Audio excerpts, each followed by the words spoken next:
California is widely known for its diverse geography, climate and tech hubs, along with its beautiful beaches and sunny year-round weather. The state offers visitors and residents a wide variety of attractions and activities, including vast deserts, majestic mountains, winding beaches and some of the most famous cities in the world like Los Angeles, San Francisco, and so on. The state's high-tech center has major corporations such as Facebook, Google, and Apple located there. But now everything is changing. The Great Migration between 2008 and 2019, 18,000 companies have left California for more tax and regulatory-friendly states. The state's population and job growth have both slowed to a trickle, according to census data, after 7 years of rising departures. In fact, California has lost more people to other states than it has gained for much of the last 2 decades, and with the rise of remote work in 2020 adding extra flexibility, over 135,000 more people have left the state. Third largest net migration loss ever recorded, California loses really successful businesses such as Oracle and HP that change.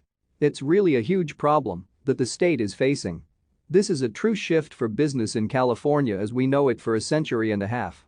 California was in an almost constant state of growth with booming business and expanding population.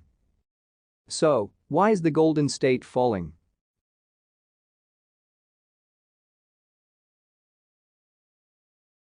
The gold rush in California, which began in 1848, resulted in one of the largest migrations in U.S. history, with hundreds of thousands coming from all over the country and the world. The population explosion qualified California for statehood in 1850, only a few years after Mexico ceded it. By the end of the century, California had become an economic powerhouse, home to iconic brands. Scientists and researchers started flocking to the Bay Area in the early 1900s when San Francisco's port and nearby Moffett Field made the area a major hub for early telegraph radio and aerospace industries. Stanford University, founded in 1885, led the way in encouraging students to commercialize their ideas. California has been the leading indicator in software, digital technology, modern mobility, the environment, the space industry, and is the front door between the United States of America and the Pacific Rim and the Asian markets. Now the Golden State fumble and stumble is not just something that's a California issue, it is a national and global issue. If California were a sovereign nation in 2021, it would rank as the world's 5th largest economy, ahead of India and behind Germany. It had $65.6 billion in venture capital investment in 2019, by far the highest of any state. All that venture capital is concentrated in San Francisco and Silicon Valley, but once those businesses receive the cash infusion from venture capital, they will be able to stand on their own and become successful. The benefit of living in California's Silicon Valley is much less. HP has moved its enterprise division headquarters to Houston, and many others are following. Oracle relocated its headquarters to Austin, and Palantir is relocated to Denver. Elon Musk moved to Austin, and where Tesla's building its next gigafactory. Other major companies that have moved their headquarters out of California in recent years include Toyota, Charles Schwab, Jamba Juice and so on. 1,800 companies left in 2016 alone, relocated mostly to Texas, followed by Nevada, Arizona, Colorado, Oregon and Washington. This has been a trend for a while, but it's accelerated now. California has a lot of taxes, high housing prices. Californians never really had all of that combo happening in the past, and they never had alternate places to relocate to, such as today in Texas, Austin, where there is a large tech hub. The pandemic has largely made commute times irrelevant, moving is easier and makes more financial sense. There are huge costs to relocating a company, but those costs are less when a lot of employees who aren't in the office anyways may not be coming back, and when California is saying we might raise taxes substantially, while other states are saying we are not raising them. If you can live in Idaho and work for a California company, or if your California company can move to Texas and you can stay or move anywhere else, then suddenly it's a lot easier to make the tax and other business cost decisions the front of mind decisions. Californians are considering leaving the state with the desire highest among millennials. They understood what the rest of the world was like, and they didn't want to be trapped in their tech bubble forever, which is one of the reasons they're moving. Wealthy influential individuals leave include Oracle's Larry Ellison, Dropbox CEO Drew Houston, Palantir co-founder Joel Lonsdale, high-profile investors and influential personalities like Ben Shapiro, Joe Rogan and Peter Attia who leaves California for Texas. Now people just want to go somewhere in the center of the country. It's easier to travel to both places in the western, eastern coast and somewhere they want a little bit more freedom. And then there's all the other non-pandemic related regulations that come with living in a golden state.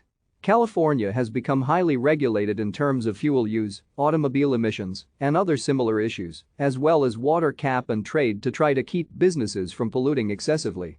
For some, that is an imposition.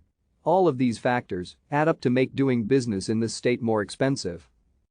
What businesses are finding is that they're able to create much more value for their shareholders, they're able to generate higher profits, they're able to hire very high-quality workers at lower salaries in other places. While tax rates increase based on how much you make, California's top marginal income tax rate of 13.3% is far higher than any other state. New York's, for example, is 8.8%. 9 states including Texas have no individual state income tax on wages. Now, each of these states has other taxes that offset this to some extent. Texas has high property taxes, Washington has high targeted businesses with a slew of new business taxes, but when compared to California, which is high on almost every tax across the board, even a state with some trade-offs can look attractive. The Greater Sacramento Economic Council launched a campaign to attract remote workers with newfound flexibility on a state level. California has approved giving more than $73 million in tax credits to 22 high-growth companies over the next 5 years through its California Competes income tax credit, but the application process is highly competitive. Still, California's business taxes are some of the highest in the nation, and certain cities tack on even more. San Francisco recently passed the overpaid CO tax, in which companies will begin paying taxes based on the ratio of the CO salary to the median worker at that location. People are only able to rent houses in the Bay Area. Many people never had enough money to buy a house, but bought a house in Austin they can live 20 or 30 minutes away, and a house for $3 costs $400,000 to $500,000 with a nice little backyard for kids to play. A growing number of online relocation companies helping people move since the pandemic began. Lots of restrictions, lots of regulations, freedoms being taken away, housing is impossible in California. All estimates between 3 and 4 million units short of housing the median single-family home in San Francisco. Rent in San Francisco is easily $5,000 to $6,000 per month, so multiply that, and they're not hiring someone who is technologically advanced and skilled without paying them $150,000 or $170,000 per year, and you simply don't need to pay that type of salary in Texas.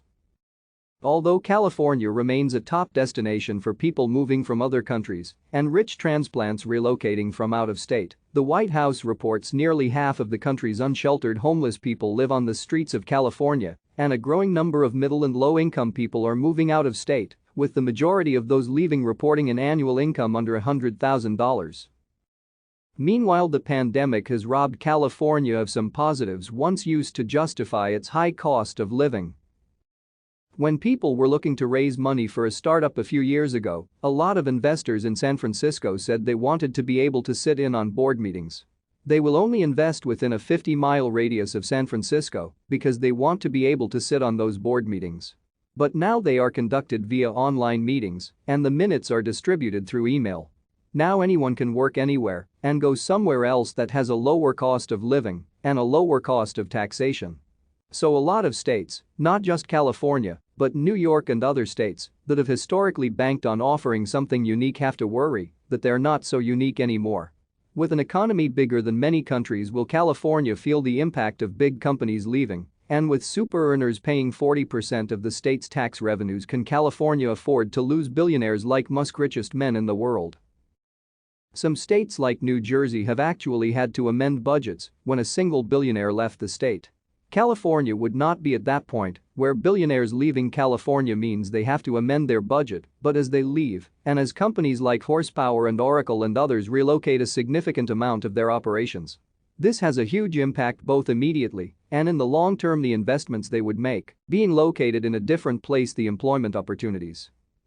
California's tech hub today seems to be facing what beset Hollywood years earlier, when Canada and states such as Georgia, where Marvel does much of its shooting nowadays, lured away film production from Los Angeles with numerous incentives.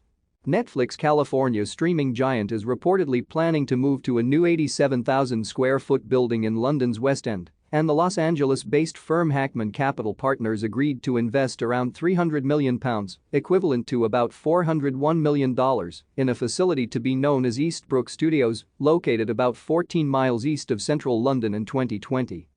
Still, a few big names like Airbnb CEO Brian Chesky and Twilio CEO Jeff Lawson have committed to staying in the state and specifically the Bay Area, and many of the biggest Silicon Valley-based companies haven't announced any plans to leave. Google, Apple, they are doing so well.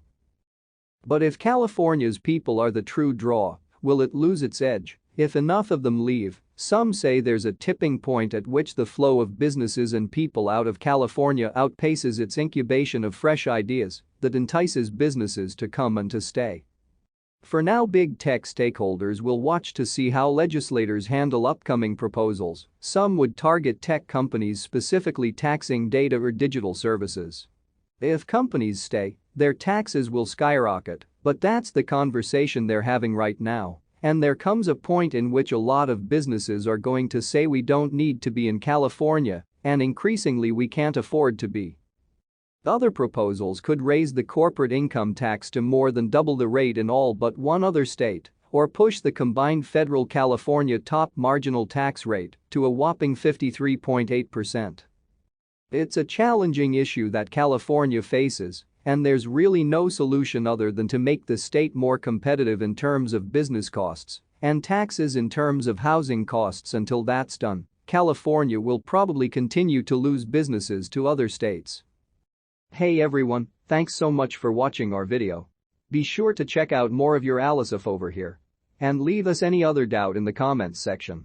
See you soon.